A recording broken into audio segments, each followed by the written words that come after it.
حبيت أبدأ السنة الجديدة بحاجة حلوة، قُلت أراضي الغلابة بحاجة بسيطة من البيت يعني، كلنا غلابة.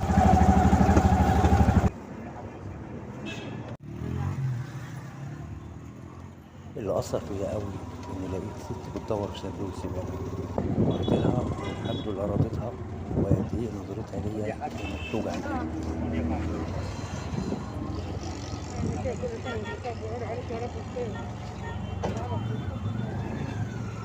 ولقيت طفل صغير من الولاد اللي بيلمّوا الزبالة والبلاستيك، ناديت عليه، هو خاف منّي في الأول بس أنا طمنته، وبرضه ربنا كرمني ورضيته.